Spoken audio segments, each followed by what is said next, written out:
Praise the lord. దేవునికి స్తోత్రం.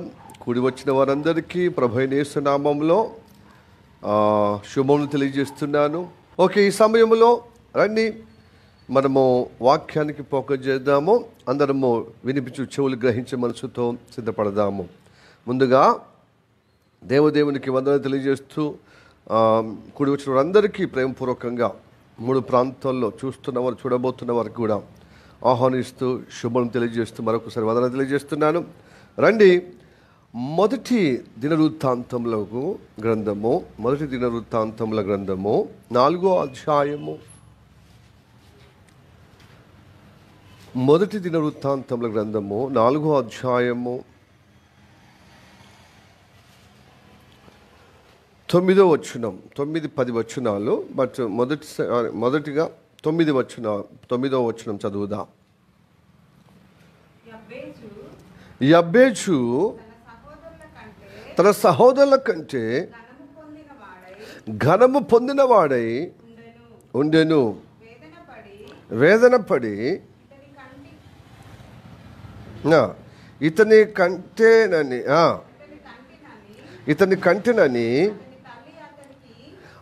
అతని తల్లి అతనికి యబ్బేజు అని పేరు పెట్టెను.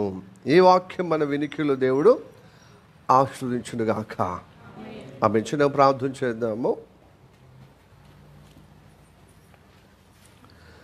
సర్వశక్తిమంతుడా, నీకు వందనాలు, స్తోత్రము తండ్రి. నీ కృప ద్వారా ఈ సమయములో నీ సముఖములో చేరే అనుగ్రహం అవకాశము నీ కృప ద్వారా ఇచ్చినందుకే వందనాలు తండ్రి. వేకున లేపి తండ్రి ఇదిగో నీ సేవకుడు కుమారుడైన జాయ్లు కూడా ప్రభు స్తోత్రం, జాయ్ కూడా నడిపించలేకే వందనాలు.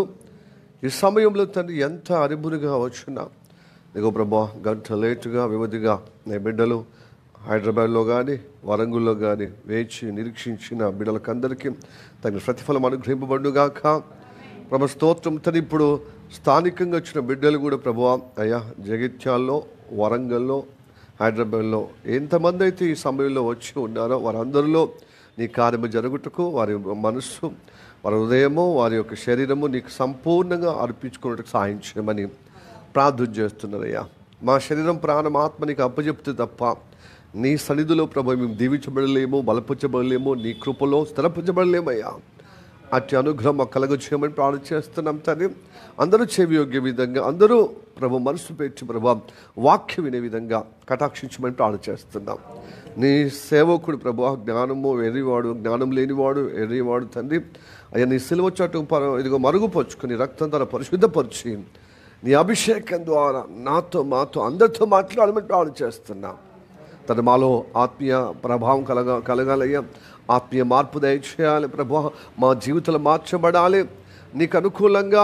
నీ కృప ద్వారా మేమందరము నీ కటాక్ష పొందే విధంగా మేము స్థిరులయ్యే విధంగా మాట్లాడుతామని నమ్ముచున్నాము తండ్రి. నీ కృప నియంత్రణ ఉండుగాక. అందరిలో నీ కార్యము జరిగిస్తున్నందుకు వందనాలు తెలియజేస్తున్నాం. వాతావరణము ద్వారా ప్రతి విధమైన ఆటంకం, అభ్యంతరాలు చేసినాంలో దూరపరచబడుగాక, లేపచబడుగాక. మా మధ్యలో నీ ఉన్నదులకే వందనాలు. ఎక్కడిద్దరు ముగ్గురు కూడుతారో వారి మధ్యలో ఉన్నానని సెలవిచ్చిన దేవా, నువ్వు ఉన్నావాడిని నమ్ముచున్నాం. ప్రార్థనకు వందనాలు. యేసయ్య నామములో ప్రార్థించి అడుగుచున్నాము పరమ తండ్రి. ఆమేన్, ఆమేన్, ఆమేన్. రండి, మొదటి దినవృత్తాంతములో 4వ అధ్యాయం 9వ వచనం.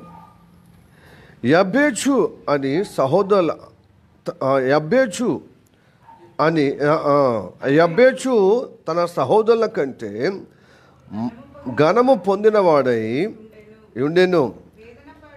వేదన పడి ఇతని కంటినని అతని తల్లి అతనికి యబ్బేజు అని పేరు పెట్టెను. ఈ వాక్యం మన వినికిలు దేవుడు దీవించునుగాక. ఆమేన్. యబ్బేజు అనే మాటకు కింద బాటంలో పుట్నోట్లో వేదన అని ఉంది. ప్రియ దేని బిడ్డలారా, ఈ వాక్యం ఇదివరకు ఒక్కసారి 2 సార్లు విన్నామని నాకు కొంచెం జ్ఞాపకంగా అనిపిస్తుంది. సరే, ఏది ఏమైనప్పటికీ ఈ వాక్యం మొదటిసారిగా ఇప్పుడే వింటున్నామన్నా కూడా కంగారు పడటానికి లేదు. ఇదివరకు విన్నామన్నా కూడా సంతోషము, మరింతగా మరి జాగ్రత్తగా వింటే మరింతగా మనకు అర్థమయ్యే విధంగా, తద్వారా మన జీవితంలో మార్పు పొందే విధంగా ఈ వాక్యం మనకు దోహదపడుతుంది, ఉపయోగపడుతుందని నమ్ముచున్నాను. యూదా వంశములో, యూదాలో ఈ యబ్బేజు అనే వ్యక్తి ఉన్నాడు. ఈ యబ్బేజు వేదన పుత్రుడు, దుఃఖపుత్రుడు లేక దుఃఖపుత్రుడు. అయితే దీన్ని బట్టి మరి అతనికి దేవుడు మరి కటాక్షించినట్టు కనబడుతుందంటే సహోదరులు అందరికంటే ఘనముగా ఎంచబడిన వాడని. కానీ ఇతని తల్లి మాత్రం ఇతను కన్నప్పుడు బహువేదనతో నేను కన్నాను కాబట్టి నీ పేరు యబ్బేజు. ఏం పేరు? యబ్బేజు. ఈ యబ్బేజు అనే పేరు పెట్టబడ్డది. యబ్బేజు అనే పేరు ఇజ్రాయిల్లో ఒక పట్టణం పేరు కూడా ఉంది.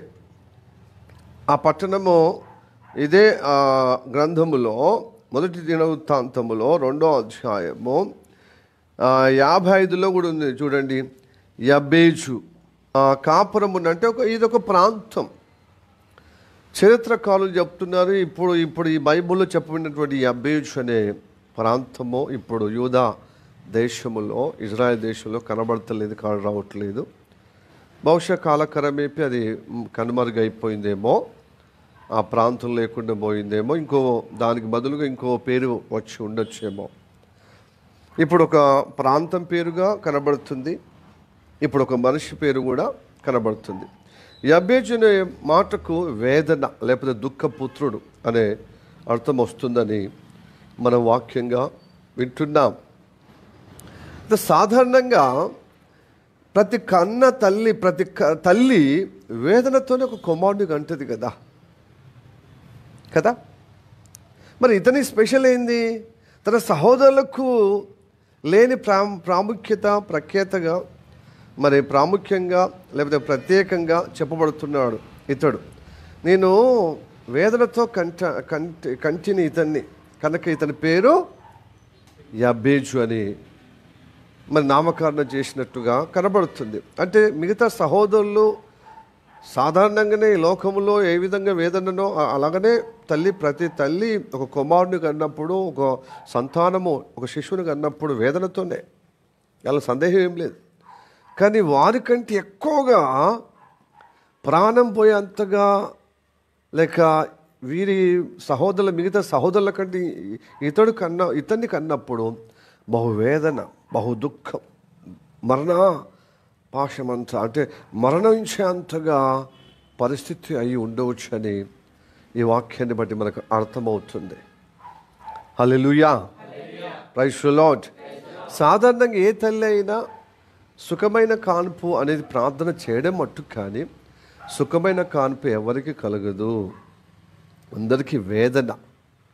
ప్రతి తల్లికి ఒక శిశువుని కన్నప్పుడు వేదన.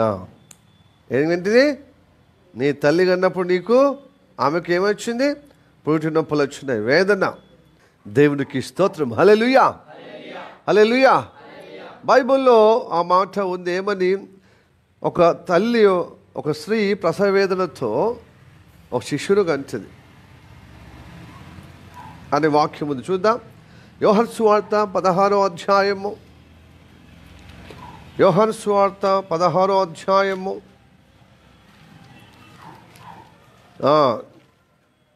16వ అధ్యాయం 21వ వచనం. ఆ స్త్రీ ప్రసవించినప్పుడు ఆమె గడియ వచ్చెను గనక ఆమె వేదన పడును. అయితే శిశువు పుట్టగానే లోకమందు నరుడొకడు పుట్టెనను సంతోషము చేత ఆమె ఆ వేదన మరి జ్ఞాపకము చేసుకొనదట. నిజంగా ప్రభు సెలవిచ్చిన మాట ఈ తల్లి వేదనతో కంపేర్ చేసిన. తల్లి ప్రసవించి మిమ్మల్ని కన్నట్టుగా, ఇదిగో నేను సిలువ బలియాగం ద్వారా మిమ్మల్ని కంటున్నాను, నా నమ్మిన బిడ్డలందరినీ మేము విమోచిస్తున్నాను. తల్లితో పోల్చుకున్నాడు తన బలియాగమును. హల్లెలూయా, ప్రైజ్ ది లార్డ్. ప్రసవ వేదనతో పిల్లలు కన్నట్టుగా తల్లి, ఒక స్త్రీ తన శిష్యును కన్నట్టుగా, ఇదిగో నా శిలువ బలియాగం ద్వారా వేదన ద్వారా మిమ్మలను కని ఉన్నాను. హల్లెలూయా.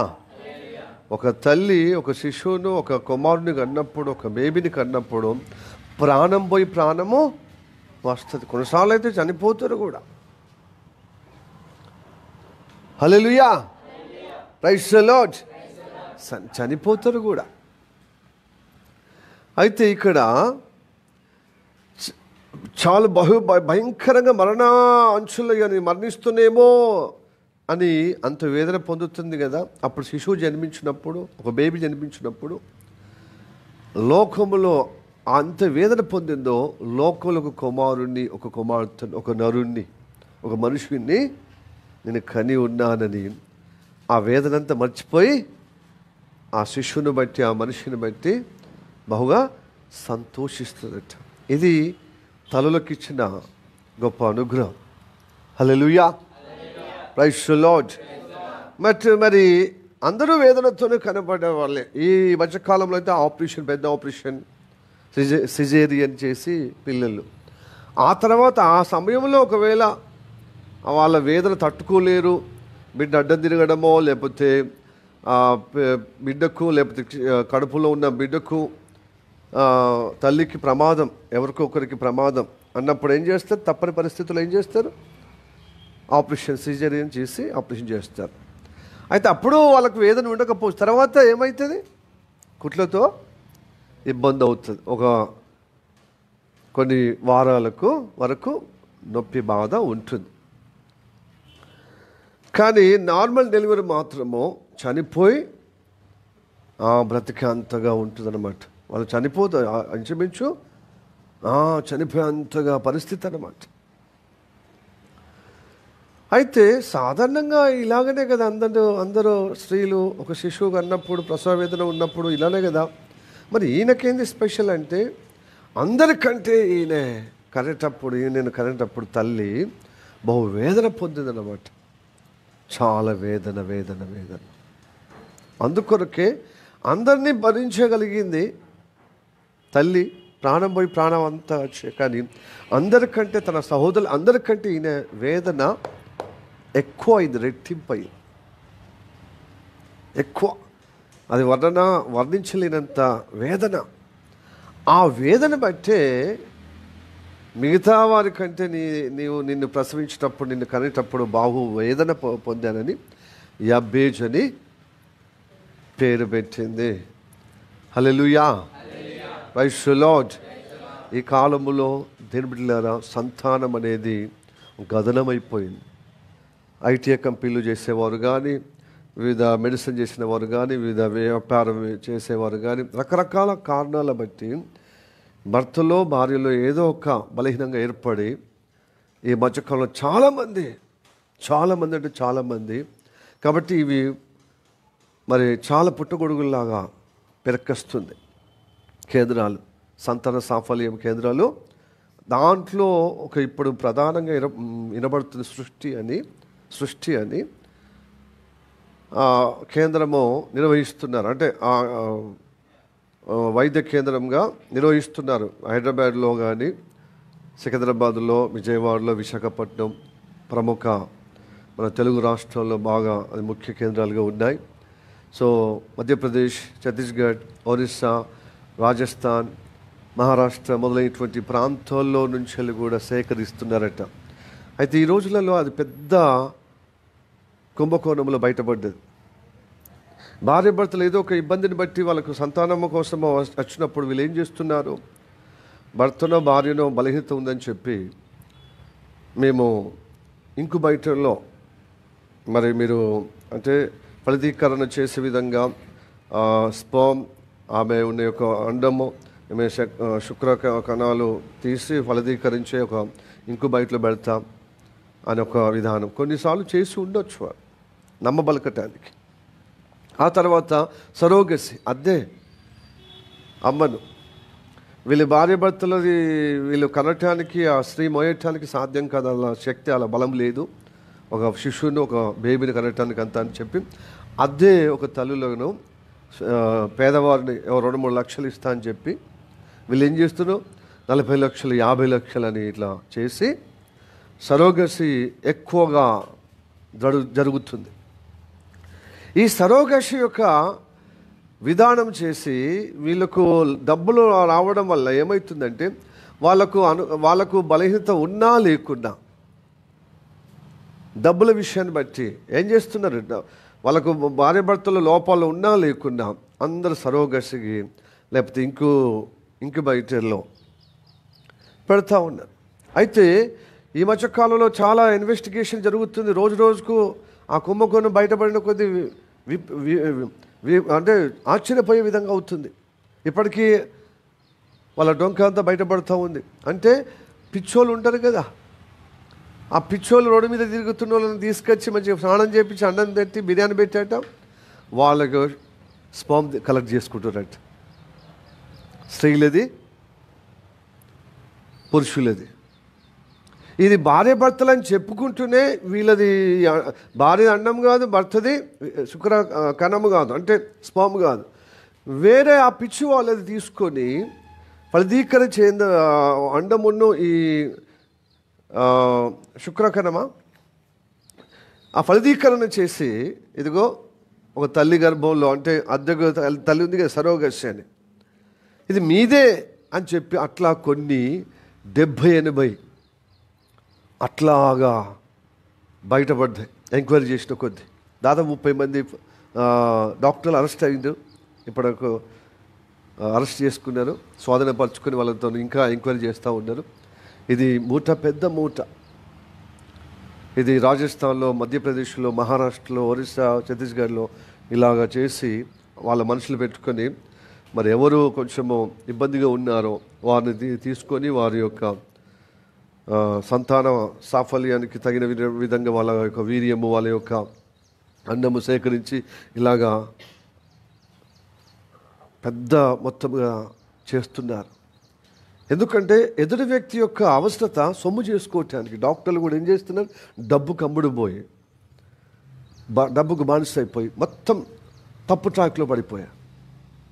ఘోరంగా మళ్ళీ వీళ్ళ నుంచి వెళ్ళి ఎట్లా సంతాన ప్రాప్తి అన్నప్పుడు, సంతానం కలుగుతున్నప్పుడు ఎన్నైనా డబ్బులు ఇస్తారు కదా అని చెప్పి ఇదే అవకాశం సందులమైందని చెప్పి డబ్బులు లక్షలు గుంజేస్తున్నారు. మరి ఎక్కడో ఏదో లీక్ అయిపోయి అది ప్రభుత్వ దృష్టికి వచ్చేసింది. జంట ప్రభుత్వాలు, అంటే తెలుగు రాష్ట్రాల్లో ఉన్న 2 ప్రభుత్వాలు అప్రమత్తమై, అటు చంద్రబాబు నాయుడు ప్రభుత్వం, ఇటు రేవంత్ రెడ్డి గారి ప్రభుత్వము సంయుక్తంగా దాడులు చేసినప్పుడు ఇవన్నీ రాకెట్ కుంభకోణం బయటపడుతుంది. ఎంత చూడు, అంటే మనుషులో ఉండవలసినటువంటి బలము, శక్తి స్త్రీలలో, పురుషులు లేకపోతుంది. తిండి విషయంలో అంత కలితి. ఫారెన్లో అయితేనేమో అసలు తిండి విషయంలో, ఫుడ్ సెక్షన్లో మాత్రము గింత అవకతవకలు ఉంటే అది క్రిమినల్గా పెద్ద కేసు అవుతుంది. గల్ఫ్ దేశాల్లో, దుబాయ్లో, అబుదాబిలో, ఇంకా మిగతా దేశాల్లో. కానీ మన దేశం యొక్క దురదృష్టం ఏందో కానీ తిండిని పట్టించుకోరు. ఎంత కల్తీ ఫుడ్లో కానీ, హోటల్స్లో కానీ, పోనీ నిత్యావసరతలు మనం కొనుక్కునేటువంటి గ్లోసరీ ఐటమ్స్, కిరాణా కొట్టు దగ్గర పోతే అక్కడ కూడా కల్తీ, పిండిలో కల్తీ, నూనెలో కల్తీ, వాట్ నాట్, అన్ని ఇంగ్రీడియంట్స్లో అన్నీ కల్తీ. ఆ కల్తీ అసలే వ్యవసాయము కాలము లేకుండా, వర్షాలు సమయోచితమైన వర్షాలు లేకుండా అంతంత మాత్రమే దిగుబడి వస్తుంది వ్యవసాయదారుడికి, ఫార్మర్కు. గిట్టుబాటు ధర లేదు, సరిగా గవర్నమెంట్ ప్రోత్సాహం లేదు, చెప్పడమే మాటల మందమే, స్టేట్మెంట్కు మాత్రమే. కానీ ఏమాత్రము వాళ్ళకి లేకపోతే ఏం చేస్తారు, ఎక్కతొక్క ఫెర్టిలైజర్లు కొట్టడము, మందులు మాకులు పెస్టిసైడ్లు కొట్టడము, దాన్ని సాగుబడి చేయటానికి మందులు మాకుతో, అదే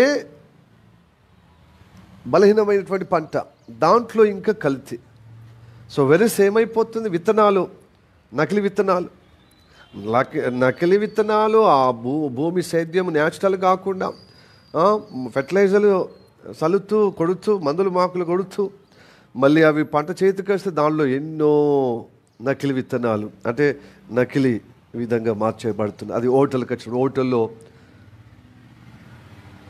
కిరాణా కొట్లు ఏమో అక్కడేమో అల్లం ఉన్నదనుకో, అల్లం పేస్ట్, కుళ్ళిపోయినటువంటి ఆలుగడ్డ, కుళ్ళిపోయేటువంటి వెల్లుల్లి ప్లస్ ఏంటిది అల్లం మొత్తం పేస్ట్ చేసి పంపిస్తారు. ఇది బయటపడుతుంది అన్నమాట. మళ్ళీ పెద్ద పెద్ద బ్రాండ్ కంపెనీలకి తగినట్టుగా వీళ్ళు కూడా బ్రాండ్, ఆ కంపెనీకి బ్రాండ్ చేసి ఇస్తున్నారు అట్లా. సో ఇలాగా పెద్ద ఎత్తున జరుగుతున్న చాలా రైడింగ్ చేస్తూ అంటున్నారు. కానీ రూపాయిలో 10% లేకపోతే 100%లో ఒక 10%, 20% బయటపడుతుంది. 80% ఇంకా అట్లనే జరుగుతూ ఉంది. దీనికి తోడు హోటల్స్, ప్రతి హోటల్, చిన్న హోటల్ నుంచి పెద్ద పెద్ద 5 స్టార్ హోటల్స్ వరకు మొత్తం కల్తీ. వారము, 15 రోజులు, 20 రోజులు, 7 రోజులు ఇలాగా నిల్వ చేసి మనకు చికెను, మటను, అది ఆ మటను కూడా మరి అది కుక్కది తెలియదు, నక్కది తెలియదు, గొర్రెది తెలియదు, మేకది తెలియదు. కానీ మనం మాత్రము ఎన్నో రోజుల నుంచి ప్రిజర్వ్గా చేసుకొని మనకు ఫ్రెష్గా వేడి వండి ఇస్తే మనం ఎంత లొట్టలు వేసుకొని తింటాం. ఇంట్లో ఫుడ్డు రుచి అనిపిస్తలేదు. వాళ్ళు అన్నీ ఇంగ్రీడియంట్స్ వేసి మంచి చక్కగా వేస్తున్నారని మనకు అర్థమయ్యి మనము ఆర్డర్ పెట్టుకుంటాం. అంటే ఏ దాంట్లో అయినా కానీ కల్తీ. ఇప్పుడు సంతాన సాఫల్యంలో కూడా కల్తీ.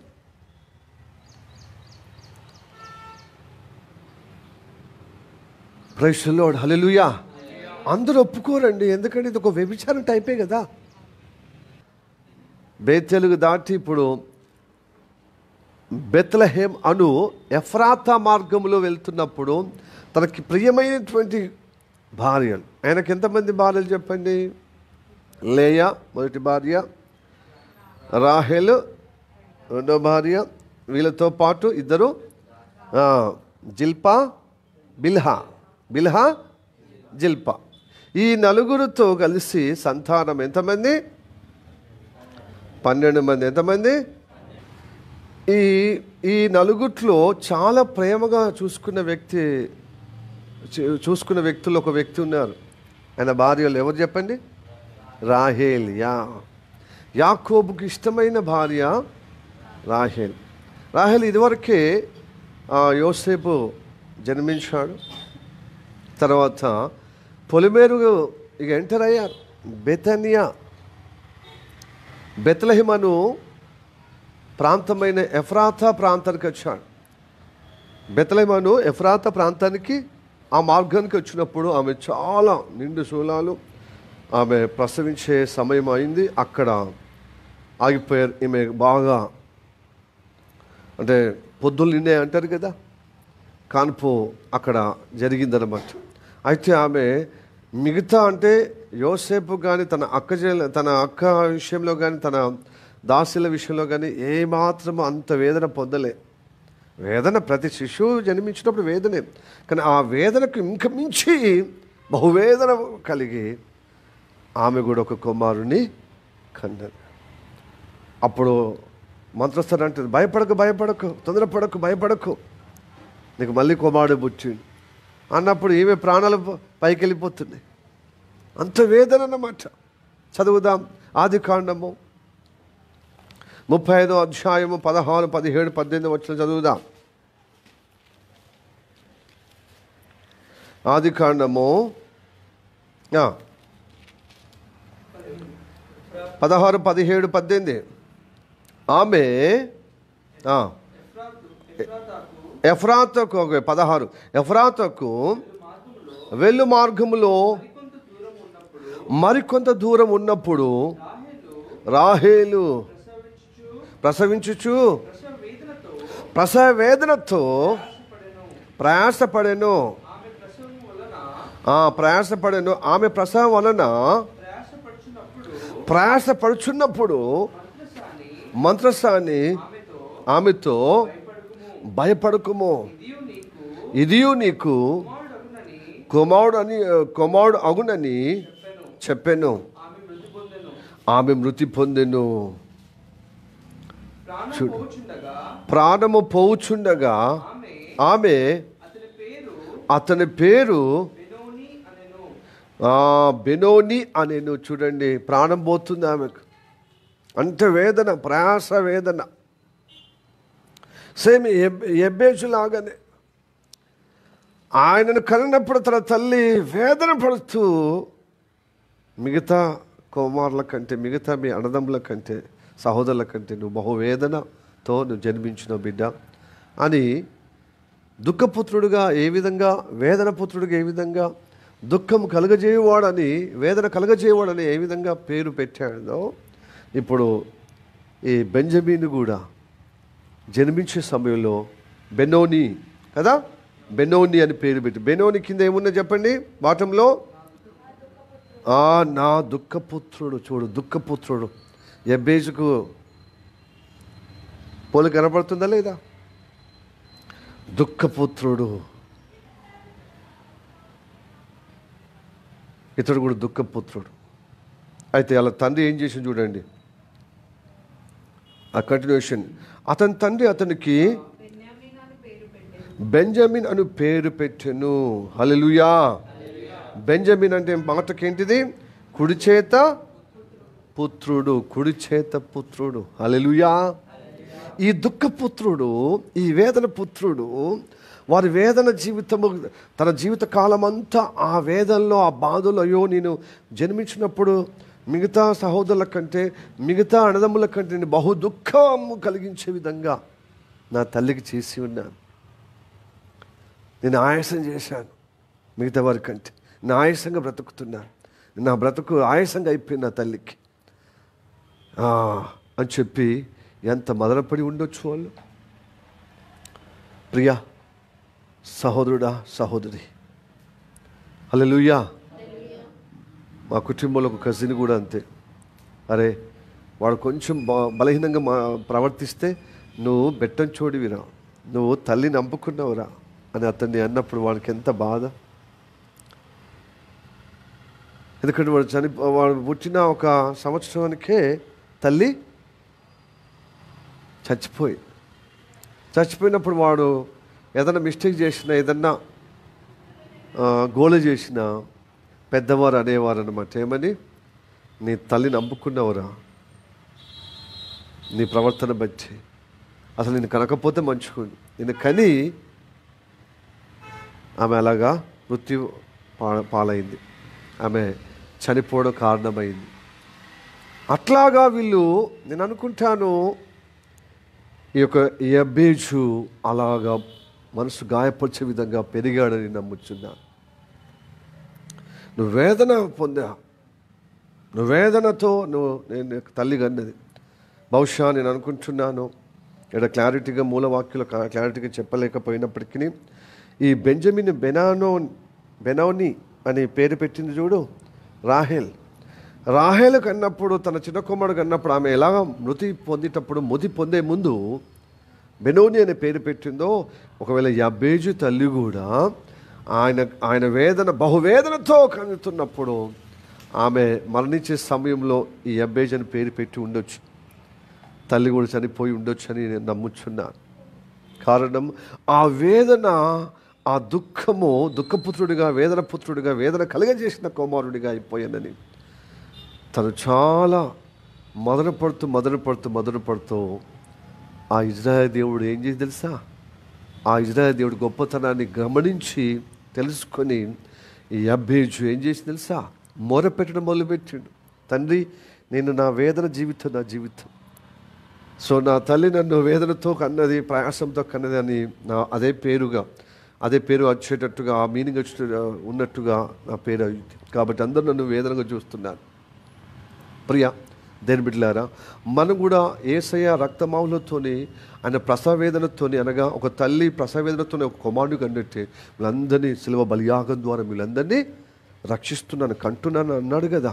కానీ కన్నా తర్వాత మన జీవితంలో ఆదాము స్వభావం కలిగిన మనము విడుదల పొందుకున్నాము, కానీ మన ప్రవర్తన, మన నడవడి, మన విధానం అంత ఆయాసకరం. చెప్పండి, ఆయాసకరం. మనం కూడా దుఃఖపుత్రులుగా ఉన్నాం, మనం కూడా వేదన పుత్రులుగా ఉన్నాం. మన ప్రవర్తన బట్టి, మన నడవడిని బట్టి, మన మాటను బట్టి, మన ఆలోచన, మన నిర్ణయాలు, మన యొక్క నడవడి విధానం అంతా దుఃఖపుత్రులుగా ఉన్నాం. దేవుడు సంతోషపెట్టే వారంగా ఉన్నామో చెప్పండి. ఈరోజు మేము దేవుడు సంతోషపెట్టుటకు వచ్చినామని ఎవరన్నా చెప్పగలుగుతారా? ఈ వారంలో నేను దేవుడు సంతోషపెట్టాను. నేను ఏమాత్రం నా దేవుణ్ణి, నాకు ప్రాణపెట్టిన దేవుణ్ణి నేను ఏమాత్రం వేదన చెందియలేదు, వేదనను గురి చేయలేదు. నా దేవుని వేదనతో నేను వేదనగా అతనికి నేను ఇవ్వలేదు, నా జీవితం ఇవ్వలేదు, నా ద్వారా అతనికి వేదన కలగలేదు అని చెప్పగలుగుతారండి? చెప్పలేం. ఏదో ఒక విషయంలో వేదన, దుఃఖము, బాధ కలిగించాం, ఆయాసము కలిగించాం. దావీదు కూడా అంటాడు, నా యందు ఆయాసము అయ్యా నాకు తెలియజేయము. హల్లెలూయా, praise the Lord.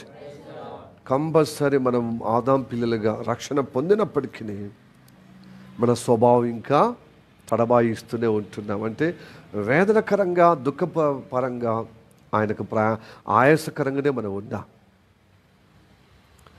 Praise the Lord, హల్లెలూయా.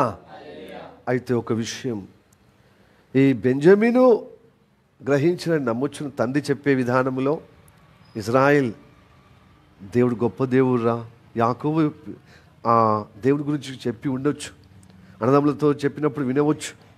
ఈ ఎబ్బేజు కూడా ఇజ్రాయిల్ దేవుడి గురించి తెలుసు కాబట్టి ఇజ్రాయిల్ దేవుడితో మాట్లాడుతున్నాడు, మొరపెడుతున్నాడు.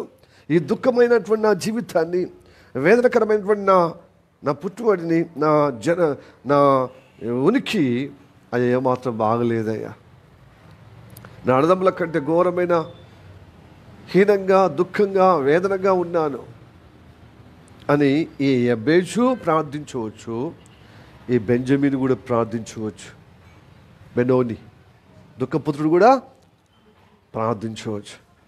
ప్రార్థించవచ్చు కాదు. హల్లెలూయా, ప్రైజ్ ది లార్డ్. ప్రార్థించాడు. యెహోవా దేవుణ్ణి, ఆ ఇజ్రాయెల్ దేవుణ్ణి మొరపెట్టారన్నమాట. ఏమని మొరపెట్టి తెలుసా? నన్ను ఆశీర్వదించాలి. ఏంటి, ఎందుకు ఆశీర్వాదం? ఈ వేదన నుండి నన్ను విడిపించుము, నన్ను ఆశీర్వదించాలి, క్షేమకరంగా ఉండాలి, ఆశీర్వదించాలి. నెంబర్ 1. నెంబర్ 2, ఈ ఆశీర్వాదం యొక్క ఫలము ఏంటి తెలుసా? నా సరిహద్దుల విశాలపరచుము అంటుండే. ఎవరు? యబ్బేజు ప్రార్థన చేస్తారు. 10వ వచనం చూడండి. యబ్బేజు ఇజ్రాయేల్ ఆ దేవుని గురించిన మొరపెట్టి, నీవు నన్ను నిశ్చయముగా, అంటే ఖచ్చితంగా ఆశీర్వదించాలి, అప్పుడే నేను క్షేమంగా ఉంటా, లేకపోతే నా బ్రతుకు, నా జన్మకు అసలు మీనింగ్ లేకుండా పోతుంది. అప్పుడే అర్థ పరమార్థం ఉంటుంది. లేకపోతే నేను వ్యర్థంగా, నేను నా వేదన జీవితానికి, ఎవరికి ఉపయోగం లేని జీవితం, నా తల్లికి, నా తోబుట్లకు, సమాజానికి ఏమాత్రమో సంతోషం ఇవ్వలేని వ్యక్తిని, క్షేమం ఇవ్వలేని వ్యక్తిని. అందుకోసం తన జీవితం తనకు విరక్తి కలిగే విధంగా ఏం తెలుసా, తన వేదన స్థితిని అసహించుకునే విధంగా, ఆ దుఃఖ స్థితిని ద్వేషించే విధంగా ఏం చేసింది? యెహోవా దేవుణ్ణి, ఆ ఇజ్రాయెల్ దేవుణ్ణి మొరపెట్టాడు. ఏమని మొరపెట్టాడు? నిశ్చయంగా నీవు నన్ను ఆశీర్వదించాలి. కంపల్సరీ, నిశ్చయంగా, compulsory. Surely your blessed to me. నన్ను తప్పక, నన్ను నిశ్చయంగా నన్ను ఆశీర్వదించాలి. ఆశీర్వాదం యొక్క ఇప్పుడు చెప్తున్నా. ఎట్లా ఆశీర్వదించాలి? ఎలా ఆశీర్వాదం అంటే చెప్పండి? నా సరిహద్దులను విశాలపరచుము. విశాలపరిచి, సరిపోయింది. మొత్తం చదవండి. అయితే విశాలపరిచి, నీ చెయ్యి నా తోడుగా ఉండ దయచేసి, కీడు రాకుండా దానిలో నుండి నన్ను తప్పించుమని ప్రార్థింపగా, దేవుడు అతడు మనవి చేసిన దానికి అతనికి దయచేసాను. హల్లెలూయా, ప్రైజ్ ది లార్డ్. ఏదైతే ఆయనకు మొరపెట్టాడో అదంతా దయచేసినాడు దేవుడు. ఆ యెహోవా దేవుని, ఆ ఇజ్రాయేలు దేవుని గురించి మొరపెట్టినప్పుడు నన్ను ఆశీర్వదించాలి. ఆ ఆశీర్వాదం యొక్క ఫలం ఏంటిదంటే నా సరిహద్దులు విశాలపరచాలి. నెంబర్ 1. నెంబర్ 2, నీ చెయ్యి నాకు తోడుగా ఉండ దయచేయము. నెంబర్ 3, ఇది నెంబర్ 2 కదా. నెంబర్ 3, కీడులో పడకుండా రాకుండా తప్పించుము. హల్లెలూయా అని ప్రార్థన చేశాడు. ఈ ప్రార్థన అంతా దేవుడు దయచేసాను. ఆయన ప్రార్థనకు జవాబును దేవుడు అనుగ్రహించను. హల్లెలూయా, ప్రైజ్ ది లార్డ్. ఇప్పుడు చెప్పండి, ఇప్పుడు తెలుసుకుందాం. ఆశీర్వాదం అనగా మన సరిహద్దులను విశాలపరచాలి. సరిహద్దు ఏంటిది? భూమి జాగల. పరిశుద్ధాత్మ దేవుడు మనతో మాట్లాడుతున్నది అక్షరంగా మనకు చెప్పే విషయాలు ఉంటాయి. అంతర్లీనంలో ఇమిడి ఉన్నటువంటి వాక్యము ఆత్మీయకంగా మనకు దేవుడు తెలియజేస్తాడు. ఏం తెలుసండి? మన సంకుచితమైన మన హృదయము ఉంటే ఎప్పుడు కానీ ఈ లోకం అనే విశాలములో మనము పోతాం. నేను యేసుప్రభు స్వయంగా తన శిష్యులతో కలిసి సమాజంతో మాట్లాడతాడు. ఇరుకుగా ఉన్నటువంటి హృదయము ఎప్పుడు కానీ విశాలత మార్గంలో వెళ్ళే వారందరూ నరకంలో వెళ్తారు, అగ్నిగుండంలో వెళ్తారు. కానీ హృదయంలో విశాలం ఉండి జీవ మార్గము సంకుచితంగా ఉంటే నిత్య జీవం పోతారు. హల్లెలూయా, ప్రైజ్ ది లార్డ్. హల్లెలూయా. మత్తయి సువార్త 7వ అధ్యాయము, మత్తయి సువార్త 7వ అధ్యాయము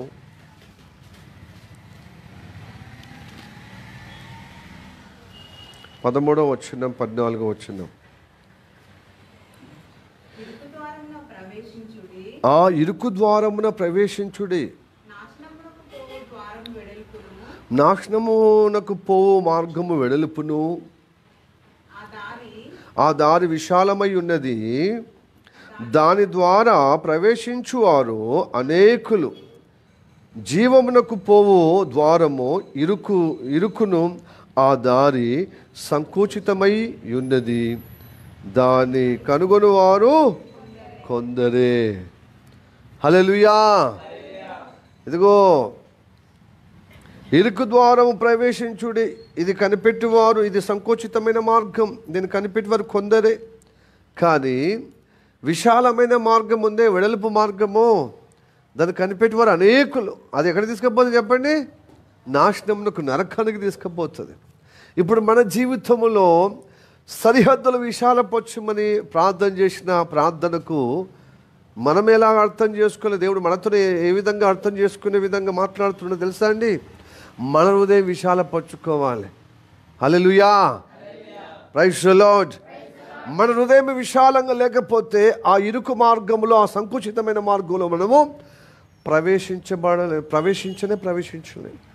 ఈ లోకమంతా ఇరుకు స్వభావంతో విశాల మార్గంలో వెళ్తున్నారు, వెడల్పు అయిన మార్గంలో వెళ్తున్నారు. కాబట్టి మనము ప్రార్థన చేయాలి. మనం ప్రార్థన చేయకపోతే దేవుడు నిశ్చయంగా నన్ను ఆశీర్వదించమని ఎబ్బేజులాగా మనం కోరకపోతే ఎబ్బేజులాగానే మనం వేదనకరంగా ఉంటాం, దుఃఖపుత్రులుగానే ఉంటాం, పిల్లలుగానే దేవునికి ఆయాసకరంగానే ఉంటాం, ఆయనకు ప్రయాసం కలిగించే విధంగానే ఉంటాం. హల్లెలూయా. అందుకోసం మనం ప్రార్థన మొరపెట్టాలి. తండ్రి, ఈ దుఃఖకరమైన జీవితం నుంచి, ఇదిగో ప్రభు, నా వేదనకరమైన కలగజేసే ఈ దుస్థితిని నన్ను కాపాడుటకు నాకు విశాల హృదయం దయచే. నా హృదయంలో ఉన్న సరిహద్దు విశాల పరచము, ఇరుకు నుంచి విశాలత కలగజేయమని ప్రార్థన చేయాలి. హల్లెలూయా. అప్పుడు నీకు ఇరుకు మార్గం దొరుకుతుంది, సంకుచిత మార్గం నడిపించేయబడే దేవుని కటాక్షం పొందుకునే ఆ జీవ మార్గం కనబడుతుంది, లేకపోతే కనబడదు.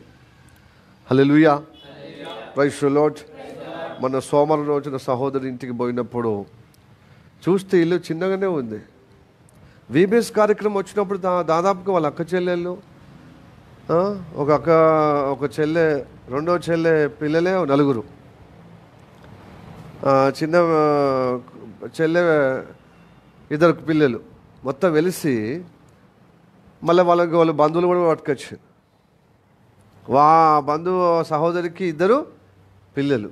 ఇక చూడండి, ఈ పిల్లలే 8 మంది, పెద్దలు కాక పిల్లలే 8 మంది ప్లస్ ఆ పెద్దలు ముగ్గురు, 11 మంది. ఆ కుటుంబ సభ్యులు 4, 15 మంది. చిన్న బెడ్రూము, గెస్ట్ రూము చిన్నది. అంతమంది ఎలా మెయింటైన్ చేసి నాకు ఇప్పటికీ అర్థమవుతలేదు. అంటే నాకు ఒకటి అర్థమైపోయింది, ఏం తెలుసా, ఇరుకు స్వభావం ఉంటే ఎంత విశాలంగా ఉన్నా అలాంటి గంభీరమైనటువంటి అనుబంధం ఉండదు. విశాల హృదయం ఉంది కాబట్టి ఆ ఇల్లు ఇరుకు అయినా ఆ ఇరుకులో ఆమె ప్రేమ విశాలంగా చూపిస్తుంది. హల్లెలూయా, ప్రైజ్ ది లార్డ్. నిజమండి. ఇప్పుడు నేనున్నాను అనుకో, నాకు ఇరుకు స్వభావం విశాలత ఉన్నా కూడా ఇంతమంది అయితే కష్టం. మేమే 5 ఉన్నాం, బయట 11 మంది అంటే ఏంటిది అని ఎవరికో ఒకరు సహకారంగా మీ ఇంటికి తీసుకుపో, మా ఇంటికి తీసుకుపో అని ఇట్లా సగబెట్టే విధంగా ధోరణి చేసేవాడిని. కానీ ఆ సహోదరి దేవుని కార్యం, VBS కార్యక్రమం గొప్పగా ఘనంగా జరగాలి కాబట్టి ఏం చేయాలి? నా అక్క చెల్లెళ్ళు, నా బంధువులు తీసుకొస్తే ఈ సహవాసం అంటే ఈ ప్రోగ్రాం ద్వారా వాళ్ళు దీవించబడాలి. ఈ ప్రోగ్రాంను బట్టి నేను మహిమ రావాలంటే ఈ ప్రోగ్రాం కార్యక్రమాలు కూడా ఉడతా భక్తి అంటే ఉడతా సహాయంలాగా మా అక్క చెల్లెలతో అందరూ తలా ఒక చేతిస్తే ఈ కార్యక్రమం గంభీరంగా కొనసాగుతుంది. చూడు చూడు చూడు చూడు, విశాలంగా ఉన్న భవనాల్లో హాల్లో పెట్టచ్చు. 20 మంది వచ్చినా కూడా పర్వాలేదు, అలా కొన్ని 20 మంది. ఆ బెడ్రూము, ఆ బెడ్కే పోయింది సగం. ముందర రూమ్లో ఒక మంచానికే పోయింది. వాళ్ళు ఏడ కింద పడుతారు, వాళ్ళు అసలు అవతల యువతలు పోతే వాళ్ళ మీద నెత్తి మీద తల లేకపోతే కాళ్ళు తొక్కకుండా పోవాలి. వాళ్ళ తల తొక్కకుండా వాళ్ళ కాళ్ళు తొక్కకుండా అలాంటి విధానం ఉందన్నమాట. అంటే అప్పుడు అర్థమైందనమాట, విశాల హృదయం ఉంటే ఇరుకులో కూడా విశాలత కలుగుతుంది. హల్లెలూయా, హల్లెలూయా. మనకు విశాల హృదయం లేకపోతే, ఇరుకు స్వభావం ఉంటే ఎంత విశాలమైన భవనం ఉన్నా, హాల్ ఉన్నా సంకుచితమే. ఎందుకంటే మనసు ఏముంది, హృదయం ఏముంది, ఇరుకు ఉంది, విశాలత లేదు. చాలా మటు క్రైస్తవులు ఇట్లనే బ్రతుకుతున్నారు. విశాలంగా ఉండాలి మన హృదయము. హల్లెలూయా. మన ఇతరులకు ఆశ్చర్యకరంగా ఉన్న బిడ్డలము, మన రక్షణ పొందిన మనము మన ఇతరులకు ఆశ్చర్యకరంగా ఉండాలి. కానీ ఇతరులకు ఆయాసకరంగా, దుఃఖకరంగా, వేదనకరంగా ఉండొద్దు ఉండొద్దు ఉండొద్దు ఉండొద్దు. దేవునికి స్తోత్రం. హల్లెలూయా. యేసు ప్రభు మనకు ఆయాసకరంగా, దుఃఖకరంగా ఉన్నాడా? మన దుఃఖాన్ని, మన వేదనను, మన యొక్క దరిద్రతను, మన యొక్క పాపము తొలగించుటకు ఆయన బలియాగం గావించాడు. ఆయన ద్వారా మన వేదన పోతుంది, ఆయన ద్వారా దుఃఖం పోతుంది. ఆయన బలియాగం ద్వారా మన యొక్క ప్రయాసము, ఆయాసం పోతుంది. కానీ మన ప్రవర్తన ద్వారా ఆయనకేమిస్తున్నాం మనం? దుఃఖము, వేదన, ఆయాస, బాధ కలిగిస్తున్నాం. హల్లెలూయా, ప్రైజ్ ది లార్డ్. హృదయం, విశాల హృదయం కావాలి. అయితే హృదయంలో పేరుకపోయిన పాపము ఏదైతే దేవుడు ఇది చేయమని మనతో మాట్లాడుతున్నప్పుడు అది చేయకపోతేనే అది పాపం. మేలైనది ఎరిగి కూడా చేయకపోతే ఏమవుతుంది? పాపము, పాపం, పాపం. అలాగా మనము తెలిసి సోమరులుగా, తెలిసి ప్రార్థన చేయలేకపోతున్నాం, వాక్యం చదవలేకపోతున్నాం, తెలిసి సువార్త చేయలేకపోతున్నాం, నశించిపోయే వారి కోసం ప్రార్థన చేయలేకపోతున్నాం. దేవుని ప్రేమను బట్టి ఎవరైనా వస్తే మనము అతిథి సత్కారం చేయలేకపోతున్నాం. ఏదో చేస్తే అది మనకు అనుకూలమవుతుంది, ప్రతికూలమైతే మనము చేయలేకపోతున్నాం. ఏదో ఒక వంక, ఏదో ఒక ఇది ఇరుకుందని, ఇదిగో ఇది మాకు ఇబ్బంది ఉందని ఏదో రకంగా మనం వంకాయ పెట్టి చేస్తున్నాం. కానీ మనసులో విశాలం ఉంటే ఇరుకు స్థలములో విశాలత కనపరచగలుగుతాం. హల్లెలూయా, ప్రైజ్ ది లార్డ్. అందుకోసం యబ్బేజు ఏం చేసేది తెలుసా? నా సరిహద్దుల విశాలపరచుము తండ్రి అంటే భూమి కాదు. భూమి అని కూడా ఆత్మీయ అర్థం ఏంటి చెప్పండి? మనమే. మన జీవితం విశాలం కావాలి, మన సరిహద్దులు విశాలం కావాలి. హల్లెలూయా, ప్రైజ్ ది లార్డ్, హల్లెలూయా. ఆ 5,000 మందికి ఆహారం పంచిపోయినప్పుడు ఒక చిన్న కుమారుడు, నాకైతే ఇరుకే, ఇది ఎవరికి సరిపోదు, నాకే సరిపోదు, ఈ 5 రొట్టెలు 2 చేపలు ఏసయ్య చేతిలో పెడితే అబ్బా అది విశాలంగా దీవించబడి అనేకులకు పంచబెట్టబడుతుంది. అదే శిష్యుల్లో ఉన్నారు ఒకరు, పిలుపు అంటాడు 200 దేనాలు ఏమైనా మీ దగ్గర ఉన్నాయంటే ఉన్నాయి అంటారు. ఏసయ్య చేతులకు అర్పిస్తలేరు, సమర్పిస్తలేరు. 200 దేనారాలు ఉన్నాయని చెప్తున్నారు. చెప్తూ ఇవేం సరిపోవని యేసు ప్రభుతో చెప్తున్నారు. ఇవేం సరిపోవయ్యా, వీటితో నీ తీసుకుపోయి 3 మైళ్ళ దూరము ఉన్నటువంటి ఊళ్ళోకి పోయి, దగ్గర ఉన్నటువంటి ఊర్లోకి పోయి షాపులో కొందామన్నా అవి ఎవరి ముక్కులకు సరిపోదు. అది ఎవరికి సరిపోదు అని వీళ్ళే ముందే తక్కువ చెప్తున్నారు. ఇరుకు స్వభావం కదా. హల్లెలూయా. మన సక్కులో చాలా చెప్తాం ఇరుకు స్వభావాన్ని బట్టి. కానీ ఆ చిన్న కుమారుడు నిష్కలంకుడు, విశాల హృదయం కలిగి, ఎదుగో ఆ 5 రొట్టెలు 2 చేపలు ఇచ్చినప్పుడు 5,000 మందికి పంచగా 12 గంపలు మిగిలినాయి. ఒక పురుషులు 5,000 మంది అంటే స్త్రీలు పిల్లలు కలుపుకొని 25,000 మంది. హల్లెలూయా, ప్రైజ్ ది లార్డ్. గనక అలాంటి ఆశీర్వదింపబడిన అనుగ్రహము ఇదిగో యబ్బేజు కలిగిందనమాట. అందుకోసమే సహోదరుల కంటే ఘనంగా ఎంచబడ్డాడు. హల్లెలూయా. అంతకుముందేమో ఆయాసకరంగా, వేదనకరంగా, దుఃఖపుత్రుడిగా, దుఃఖ సహోదరుడిగా ఉన్నటువంటి యబ్బేజు దేవునికి మొరపెట్టాడు. నిశ్చయంగా నన్ను ఆశీర్వదించాలి నువ్వు. ఆశీర్వాదమైన ఫలమేమనగా నా సరిహద్దులు విశాలపరచుము. నెంబర్ 1. నెంబర్ 2, నీ చెయ్యి నాకు తోడుగా ఉండుటకు దయచేయము. నాకు తోడుగా దయచేయము. హల్లెలూయా. దేవుని హస్తం మనకు తోడుగా ఉండాలండి. దేవుడు తోడుగా లేకపోతే మనం ఎక్కడికి వెళ్ళలేం. హల్లెలూయా, ప్రైజ్ ది లార్డ్. దేవుడు నమ్ముకునే దేవుని బిడ్డలారా, ఈ లోక యాత్రలో దేవుడు సహాయం లేకుండా, దేవుడు తోడుగా లేకుండా మనకి ఎదురవుతున్న సమస్యలు, ఎదురవుతున్న ఇబ్బందులు, శోధనకు దేవుడు సహాయం ఉంటే మనకు ధైర్యం వస్తుంది. అందుకోసమే నర్సంపేటలో సేవ చేసినప్పుడు ఆదాం పిన్ని పాస్టర్ గారు, నా తోడుగా ఉన్నవాడవే, ఇప్పటి నడుపు వాడవే. హల్లెలూయా. దేవుడు తోడై ఉంటే నిజంగా మనకు ధైర్యం ఉంటుంది. హల్లెలూయా, ప్రైజ్ ది లార్డ్, హల్లెలూయా. అవునే, నీ చేయి పట్టిన నడిపించుమో, నీ చేయి నాకు తోడుగా దయచేయము. దేవుడు తోడై ఉంటేనే మనము అవలీలగా మన జీవితంలో గమ్యము వరకు క్షేమంగా నడిపించబడతాం. గురి యొద్దకు మనం పరిగెత్తగలుగుతాం. దేవుడు తోడై ఉండాలి. మనకు ఎదురవుతున్న సమస్యల వల్ల మనకు ఏమైపోతుంది? పిరికితనం, మనకు అధైర్యము, వేదన మొదలైనటువంటి పరిస్థితులు ఎదుర్కొనేటువంటి మీమాంసంలో సతకిల పడిపోతాం. కానీ దేవుడు తోడై ఉంటే, తన హస్తం మనకు తోడై ఉంటే నిజంగా గమ్యము చేరుతాం, గురి యొద్దకు పరిగెత్తగలుగుతాం. హల్లెలూయా, ప్రైజ్ ది లార్డ్. ఈ తోడు దావీదుకు దేవుడు ఇచ్చాడు. కీర్తన 89 కీర్తన 21వ వచనం చూడండి. కీర్తన 89వ కీర్తన 21. నా చెయ్యి ఎడతెగక అతనికి తోడై ఉండును, నా బాహుబలము అతన్ని బలపరచును. హల్లెలూయా, హల్లెలూయా. సంయోచితంగా దేవుని హస్తం మనల్ని బలపరుస్తుంది, ఆదరిస్తుంది, ధైర్యపరుస్తుంది, క్షేమంను అనుగ్రహిస్తుంది, గమ్యంను చేర్చుతుంది. ఎడతెరపు లేకుండా దేవుని హస్తం మనకు తోడై ఉండాలి. ఆయన రెండో అంశం ఏంటి చెప్పండి? నా సరిహద్దులు విశాలపరచాలి. రెండవది,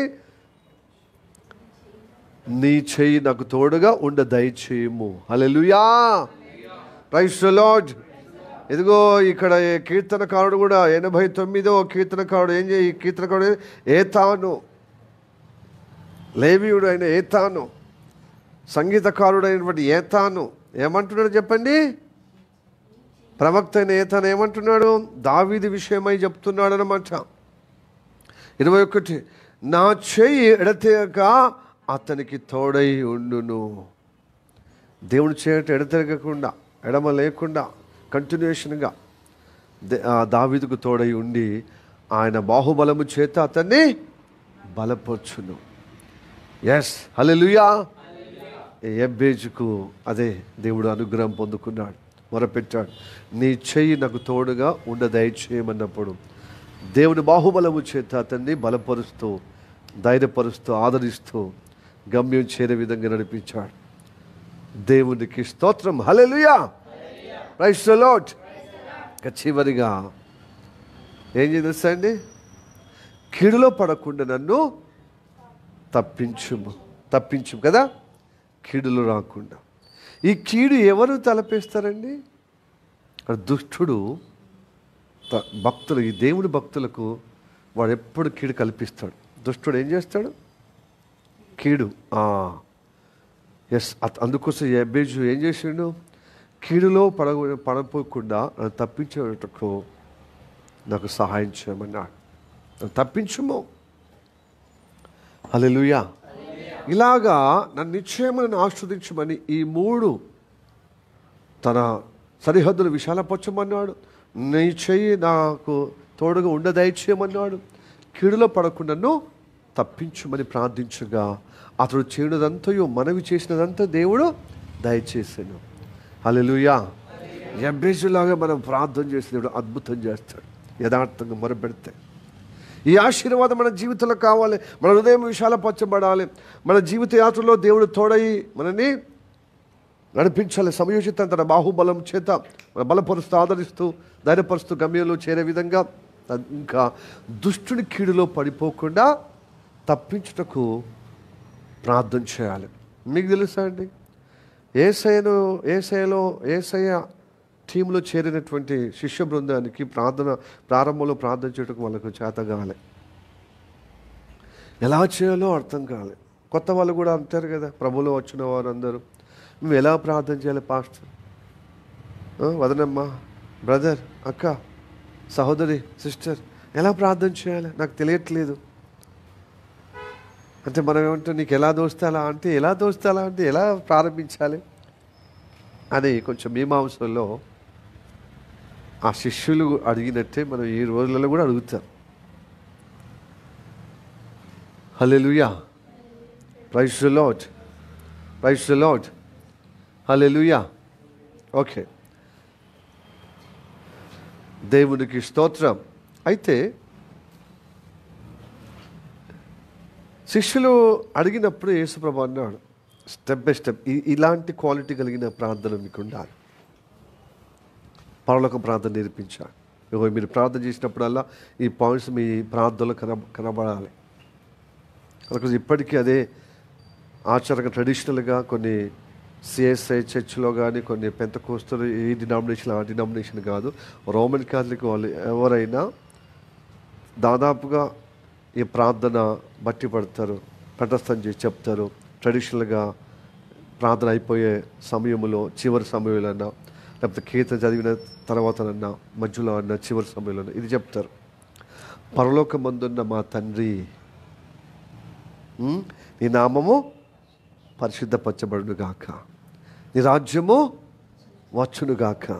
3వ స్టెప్. ఫస్ట్ పరలోకమందున్న తండ్రి, నీ నామం పరిశుద్ధపరచబడునుగాక, నీ రాజ్యం వచ్చునుగాక, నీ చిత్త పరలోకంలో జరుగునట్లుగా భూమి మీద నీ చిత్తము జరుగునుగాక. ఇంకా ఏంటి తెలుసా? మేము అనుదిన మా ఆహారము నేడు మాకు దయచేయము. తర్వాత రుణస్థులను మేము క్షమించిన ప్రకారం మా రుణము నువ్వు క్షమించు. ఇంకోటి, దుష్టుడి నుండి మమ్మలను తప్పించుము. తర్వాత అపరాధులను మా విషయమై అపరాధులుగా ఉన్న వారిని క్షమించినట్లుగా మా అపరాధులు నువ్వు. ఇదే కదా పరలోక ప్రార్థన. హల్లెలూయా.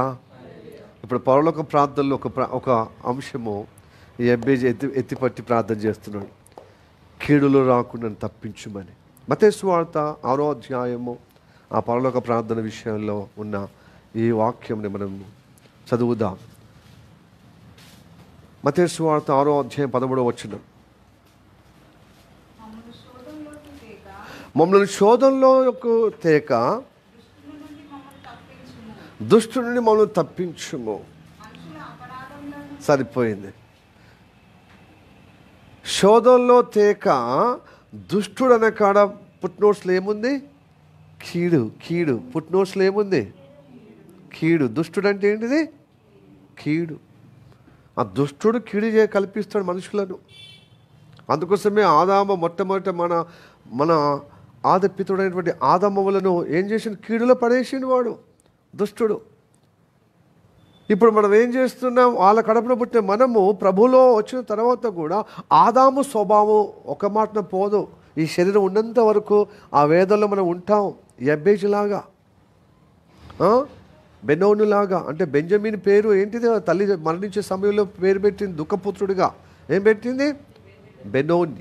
బెనోని అంటే దుఃఖపుత్రుడు. ఆ తర్వాత తండ్రి ఏం చేసి తెలుసా? బెంజమిన్ అని పెట్టింది. బెంజమిన్ అంటే కుడి చేయ పుత్రుడు. కుడి చేయ ఏంటి తెలుసా అండి? కుడి చేయ ఏంటి చెప్పండి? విజయానికి సూచన. బాహు, కుడి బాహు యేసు ప్రభు. హల్లెలూయా, హల్లెలూయా, హల్లెలూయా. అనే దుఃఖపుత్రుడే. ఎస్, మనం కూడా ఈ బెంజమిన్ లాగా, మనం కూడా యబ్బేజులాగా దేవుడికి ఆయాసకరమైన వేదనకరమైన దుఃఖపుత్రులుగా ఉంటున్నాం. ఎందుకంటే ఆదాము సంతతి కాబట్టి.